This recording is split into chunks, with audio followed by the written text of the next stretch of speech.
Préparez-vous à voir des choses bizarres. Nous allons plonger dans le monde fascinant des concombres de mer, ces détritivores au corps mou, les recycleurs de la nature. Ces créatures marines exotiques ne sont peut-être pas le premier animal de compagnie qu'on imagine chez soi. Mais croyez-moi, elles ont des talents uniques en leur genre qui valent la peine qu'on y jette un coup d'œil. Les concombres de mer sont de petites créatures colorées, dont l'appareil digestif consiste essentiellement en un trou à chaque extrémité. Leur corps est gras et mou, recouvert d'une peau coriace. Et devinez quoi? Ils respirent par les fesses et les cuisses. Ces étonnantes créatures ont en effet trouvé le moyen de tirer le meilleur parti de chaque partie de leur corps, aussi peu nombreuses soient-elles. Vous vous demandez peut-être ce que font les quais-concombres de mer avec leurs compétences uniques. Eh bien, ils jouent un rôle crucial dans le nettoyage des eaux de notre planète. Ils se nourrissent de tous les débris trouvés sur les fonds marins. Leur appareil digestif décompose les débris et élimine ainsi toutes les mauvaises substances. C'est un peu comme si de petits aspirateurs nettoyaient le fond de l'océan. Croyez-le ou non, les concombres de mer sont également très prisés en cuisine. Ils sont récoltés et commercialisés dans de nombreux pays. Le marché asiatique, en particulier, en raffole. Ils sont vendus cuits et séchés, sous toutes sortes de noms fantaisistes. Si vous préférez une appellation plus parlante, vous pouvez simplement les appeler limaces de mer. Maintenant, vous n'allez pas en croire vos yeux. Un concombre de mer séché peut vous coûter jusqu'à 1400 $ la livre. Ces délices visqueux valent vraiment leur pesant d'or. Mais remontons un peu dans le temps. La tradition de la consommation de concombres de mer remonte à très loin, à plus de 1000 ans en Asie pour être précis. Et comme la demande pour ces curieuses créatures a rapidement augmenté, cela a conduit à une surexploitation des pêcheries locales et donc à une diminution des stocks de concombres de mer dans de nombreux pays. Pas bon pour nos petits amis les concombres de mer. Ainsi, le besoin de les trouver ailleurs s'est vite fait ressentir. L'un des exemples les plus intéressants de concombres de mer est le Henipiniaste. Non seulement il possède une apparence étonnante, mais il dispose également d'un excellent système de défense, qui lui permet d'utiliser la bioluminescence pour effrayer ses prédateurs. Heureusement, de brillants chercheurs du monde entier ont décidé d'agir et se sont donnés pour mission d'élever des concombres de mer et de reconstituer les stocks épuisés. Ils étudient également comment ces créatures peuvent constituer une ressource alimentaire raisonnable et contribuer à réduire les dommages causés par la pisciculture. En Écosse, par exemple, une équipe d'étudiants enthousiastes a créé une entreprise dans ce but précis. Leur objectif? Comprendre comment les concombres de mer sont capables d'absorber autant de substances nocives dans l'eau. Ils pourraient bien être les super-héros aquatiques que nous attendions. Pendant ce temps, en Suède, des biologistes marins travaillent d'arrache-pied pour restaurer la population de Cucumaria miniata. Ces pauvres créatures ont disparu des eaux locales à cause de la pêche, mais les spécialistes sont déterminés à leur donner une seconde chance. Parallèlement, ils s'étudient également comment les concombres de mer peuvent s'intégrer dans la culture des produits de la mer. Leur laboratoire ressemble à une garderie des concombres de mer, où l'on s'occupe avec soin de la prochaine génération de sesmes virus ondulantes. Et n'oublions le Canada. Là-bas, les chercheurs se concentrent sur le Apostichopus californicus. Ces magnifiques concombres de mer peuvent mesurer jusqu'à 50 cm de long et se prêtent parfaitement à l'aquaculture avec d'autres espèces. Ils sont même en train de mettre au point des systèmes de spéciaux qui permettent de conserver plus facilement les concombres de mer là où ils sont les plus utiles. En parlant de créatures marines étonnantes, avez-vous entendu parler d'un poisson capable de voler? Vous avez bien entendu. Nous sommes sur le point de découvrir un monde où les nageoires permettent de voler et où l'océan devient une piste d'atterrissage pour ces acrobates de l'air. Vous n'en croirez pas vos nageoires. Ce n'est pas moi qui ai écrit ça.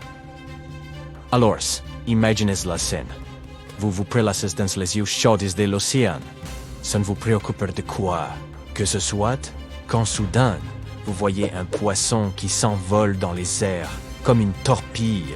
Et oui, ils existent bel et bien, et ils ont un sacré style, avec leur corps élancé et leurs nageoires pectorales qui ressemblent à des ailes. Ce sont les grands êtres volants de l'océan. Alors, vous vous demandez peut-être pourquoi un poisson a besoin de voler? Eh bien, il s'avère que ces magnifiques créatures ont développé cette capacité de planer pour échapper à leurs ennemis sous-marins. Et des ennemis, ils en ont beaucoup. Et tous sont très friands des savoureux poissons volants. Quant au régime alimentaire de ces créatures volantes, il est composé d'une grande variété de friandises.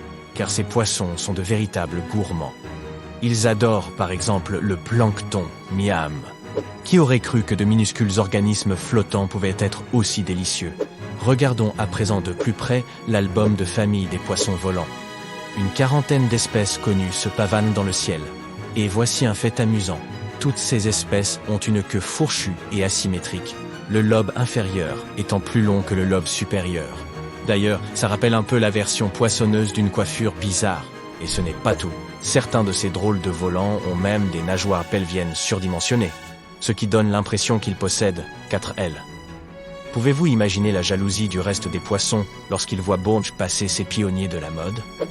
Maintenant, entrons dans le vif du sujet, leurs exploits aériens. L'envolée des poissons volants est un véritable spectacle.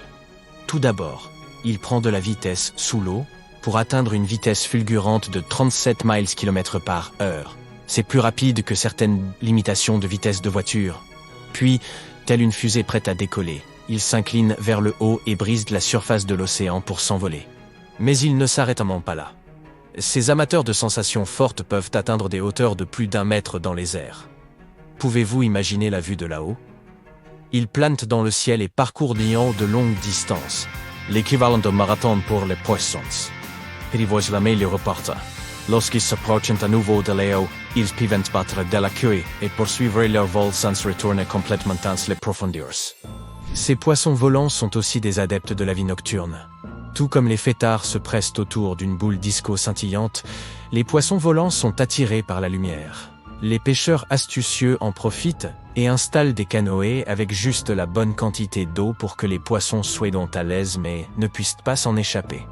Ils ajoutent ensuite une lampe leurre à la scène et, en un rien de temps, les poissons volants sont capturés de part et d'autre, offrant une récolte abondante aux chanceux pêcheurs. Ne vous inquiétez pas, ces poissons volants ne figurent pas sur la liste des espèces en voie de disparition. Du moins, pas encore. La prochaine fois que vous vous trouverez en mer, soyez attentifs. On ne sait jamais quand on peut assister à un spectacle de poissons volants. Notre prochaine aventure nous emmène dans le monde excentrique de la romance sous-marine. Imaginez une scène où quelqu'un fait du tango avec son déjeuner. Attendez, quoi? Non, il ne s'agit pas d'un concours de vomi, je vous le promets. Nous allons maintenant plonger la tête la première dans le rituel d'accouplement du tout en gueule. Ces curieuses créatures ont élu domicile dans les récifs coralliens de la mer des Caraïbes et de l'Atlantique Ouest, et elles savent comment se donner en spectacle. Oubliez les phrases de drague ou les gestes galants. Ces poissons à mâchoire s'appuient sur les mouvements uniques de leur mâchoire pour poursuivre leur partenaire potentiel. C'est comme un concours de danse, mais avec la bouche. Non seulement ces poissons sont habiles dans l'art de ramasser le sable, mais ils sont aussi des parents assidus.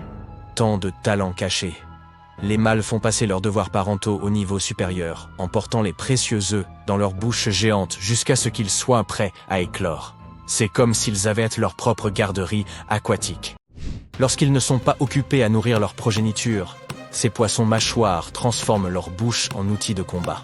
Et oui, c'est l'heure du championnat de combat, des tout en gueule. Ils s'affrontent dans des batailles épiques de force et d'agilité buccale. Bouche contre bouche. Vous connaissez le vieil adage « joindre le geste à la parole » ? Eh bien, c'est tout en gueule, l'appliquant à un tout autre niveau. Qu'il s'agisse de romance, de parentalité ou de compétition amicale, les tout en gueule nous montrent que les actes sont parfois plus éloquents que les mots. Ils peuvent parfois l'impression de vivre une mauvaise expérience. Mais rassurez-vous, c'est que leur façon unique au monde de s'exprimer et trouver l'amour.